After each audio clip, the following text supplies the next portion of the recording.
હું જે લોકોની પાસે શીખ્યો, જૈન મુનિ પાસે શીખ્યો, હું શંખેશ્વર બાલમુનિઓને ઘણા બધા વર્ષોથી એસ્ટ્રોલોજી શીખવવા જાઉં છું.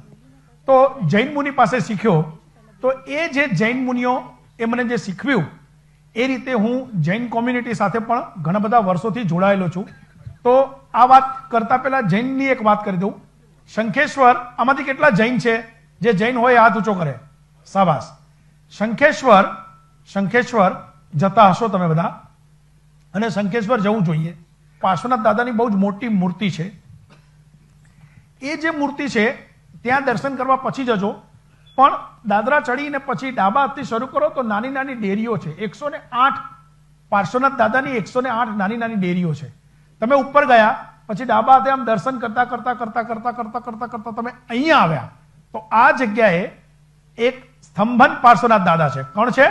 સ્તંભન પાર્શ્વનાથ દાદા. કોઈને ક્યારે પણ ત્યાં જવાનું થાય અને જો ભૂલી જવાય તો ચોક્કસ મને ફોન કરીને પૂછી શકે છે. સ્તંભન પાર્શ્વનાથ દાદા એટલે ખંભાતના છે.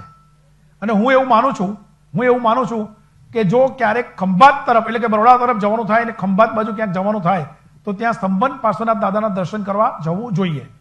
એ સ્તંભન પાર્શ્વનાથ દાદા છે, ત્યાં ઊભા રહી તમારા મનની અંદર કોઈ પણ વાત હોય, ધણેન્દ્રભાઈ, તમારા મનમાં કોઈ પણ વાત હોય, ત્યાં તમારે કોઈ બાધા આખડી રાખવાની નથી. તમારે કોઈને કંઈ કહેવાનું નથી. દાદાને એમ કહેવાનું કે હું ફરી દર્શન કરવા આવીશ. તમારા મનની અંદર જે વાત હોય એ વાત ઊભા રહીને દાદાને ખાલી સંભળાવી દેવાની. સાહેબ, હું ગેરંટી આપું છું કે તમારા જીવનમાં ક્યાંક ને ક્યાંક એનું ફળ પોઝિટિવ મળશે અને પોઝિટિવ ચેન્જ આવશે. નામ છે સ્તંભન પાર્શ્વનાથ દાદા. તો તમે શંખેશ્વર જજો, અને ખાસ કરીને આ જેટલા પણ લોકો બેઠા છે એમાંથી કોઈના પણ જીવનમાં કોઈ એવું કાર્ય હોય કે જે કાર્ય પૂરું થતું નથી. ઘણી બધી વખત લોકોના ફોન આવે છે, બાપુ અમારે મકાન વેચવું છે, અમારે મકાન લેવું છે, અમારે દીકરીનું થતું નથી, અમારા છોકરાઓ બરાબર ભણતા નથી, કંઈ પણ વાત હોય, કંઈ પણ વાત, તમે ત્યાં જઈ, એવું નથી કે માત્ર જૈન જઈ શકે. હું પર્સનલી એવું માનું છું, કદાચ ખોટો પણ હોઉં. તમે જ્યારે શંખેશ્વર, મહુડી, પાલીતાણા આવા કોઈ પણ જૈનોના તીર્થ પર જાઓ છો તો તમે પોતે પણ જૈન છો. કારણ કે એ ધર્મ સંયમનો ધર્મ છે અને ત્યાં જઈને તમારે સંયમ પાળવો પડશે. તો જે લોકો સંયમ પાળે છે એ લોકો બધા જૈન છે. હવે જ્યારે તમે સ્તંભન પાર્શ્વનાથ દાદાના દર્શન કરીને તમે પાછા આમ બહાર નીકળો છો ત્યારે ત્યાં પદ્માવતી માતાનો એક ગોખ છે. ત્યાં પદ્માવતી માતાનો ગોખ છે અને પદ્માવતી માતાના ગોખની એક્ઝેક્ટ સામે, ગોખથી અહીંયા આવ્યા એટલે છત ઉપર શ્રીયંત્ર છે. બહુ ઓછા લોકોને ખબર છે, અથવા તો બહુ ઓછા લોકોની નજર ગઈ હશે. દેખાય એમ જ છે, એવું નથી.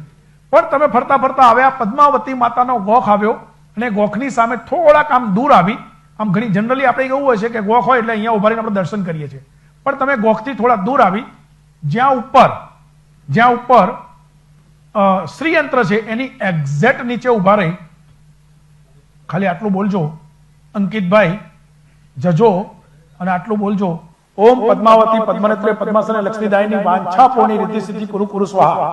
સાહેબ, હું ગેરંટી આપું છું તમારા જીવનમાં 4 ચાંદ લાગશે અને એક્ઝેક્ટ એની બાજુમાં મહાલક્ષ્મી માનો ગોખ છે. ઓમ રીમ શ્રીમ મહાલક્ષ્મી પુરે કુરુ સ્વાહા. બસ આટલું બોલો સાહેબ.